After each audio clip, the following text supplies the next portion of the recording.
Disclaimer. Please understand that I speak with a very high modality. It doesn't have anything to do with my self-perceived authority. I've just always spoken like this. In this video, I will say things as though I'm stating an objective fact, when I'm actually just exploring an idea. Think critically. This is a video about subverting the idea that you as an individual are the sole proprietor of truth. It would be awfully hypocritical of me to force my worldview onto you while telling you that people need to stop forcing their worldview onto others. Nevertheless, with that disclaimer out of the way, here's Fixing the Shit in 8 parts. Part 1. What happened to truth? Part 2. The truth is dead. Post-postmodernism kind of puppeteers the mutilated corpse of truth, as though it can weekend at Bernie's its way through an entire cultural ideology. And for the most part, it has succeeded in fooling us. It has tricked us as a society into believing that truth is not defined by objectivity, when in actuality, objectivity is the beating heart that brings truth to life. We have been dazzled by false narratives and meta-narratives and false meta-narratives, such concepts force-fed into our gaping mouths until we were vomiting acrid flavors of subjectivity. We were sold post-truth like a cake that contained a hacksaw to escape the iron bars of this society that we were imprisoned in. But we forgot that these bars were not only bars, but the support beams that prevented the roof from collapsing. Freedom was an illusion, and the cake was poisoned. Part 3. The truth and your truth. Post-postmodernism replaces the idea of objective truth with a weaker notion of subjective truth. This is the logical extreme of self-determinism, a concept introduced under the ideology of evangelical humanism during the Protestant Reformation. Self-determinism was the proposal that a person had individual agency over their life, and were not bound to fate. It was the cultural reaction against determinism, more specifically theological determinism, which defended the status quo as God's preordained will. Subjective truth is a predictable consequence of self-determinism. Due to the fact that there is a limit to the amount of agency that one can exercise over the self, agency must be exercised over things outside of the self if the ideology of self-determinism is to perpetually evolve. Post-postmodernism advocates for an individual's agency over truth, reasoning that if a person's conception of truth is ultimately determined by their individual perspective, that a universal truth does not or could not exist because objectivity is destroyed by our inherent subjective lens. In this way, everyone's truth is the truth, and no one needs to concern themselves with difficult things like learning how to think critically or, heaven forbid, admitting you're wrong, because you're right! Everyone is right, all of the time! Never mind how this perpetuates harmful and irrational ideologies by validating their conceptual value as equal to theoretically coherent political frameworks. Part 4. Can we revive the truth? No. Part 5. What can we do? We, as a collective society, are living in a post-postmodern wasteland, where all of history's structures and scaffolds have been obliterated in the name of some abstract notion of progress.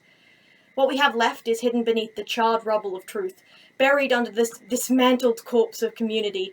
The last remnants of our desolate landscape are the pipes that once fed into their behemoth compounds. These are the pipes from which our information flows, and sure, much of it is sewage, but to discard clean water in lieu of fruitlessly digging in the sand? Would you rather not drink anything at all for fear of a mouthful of crap? Realistically, our only option is to build a system of purification for the unstoppable flow of information. First, at the individual level, then as a society at large.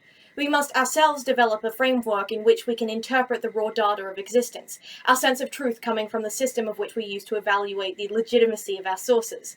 A post-truth approach to objectivity isn't about our perception of truth in the individual ideas, but the effectiveness of our methodology and how we classify information.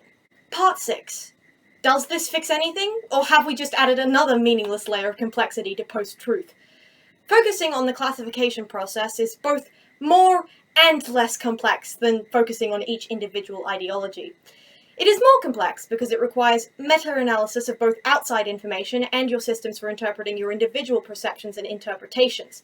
In essence, I'm asking you to perform meta-analysis of meta-analysis, or meta-meta-analysis analysis, if you want to continue the trend of overly complex branding. I mean, post-postmodernism? Why couldn't we call it something normal, like every other literary era before us?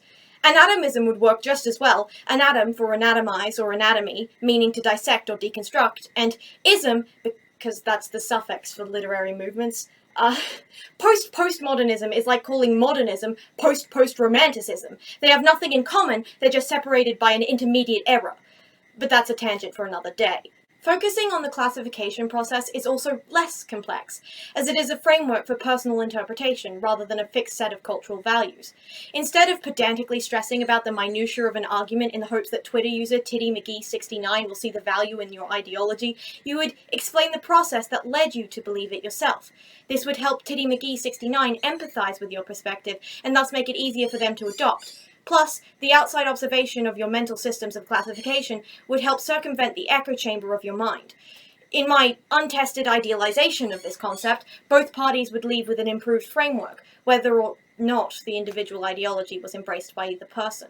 Being able to understand a person's taxonomic organization, especially in regards to their hierarchy of values and perceptions of credibility, is a fundamental requirement in order to understand them as a person. I am proposing a philosophy where being right is not the end goal, but instead, the objective is to enhance how you interpret the stimuli in your environment. A collaborative process of developing, not the correct system, but a system that is correct most often. Yet, because as individuals we are more emotionally separate from our decisive frameworks, we are more likely to unify, as criticism aimed at the interpretive system is less personal than criticism of an individual's ideology. If, hypothetically, we all collectively wanted to dismantle the systemic oppression that a hypothetical corrupt elite was hypothetically perpetuating, a hypothetical philosophy like this could hypothetically help unite us as a force for change. Hypothetically. Part 7. Does it work? I don't know, but what the hell do we have to lose? Part 8. Did I base this entire video on a minute-long Jreg video about post-postmodernism because the lack of clear resolution irked me? Yes, obviously.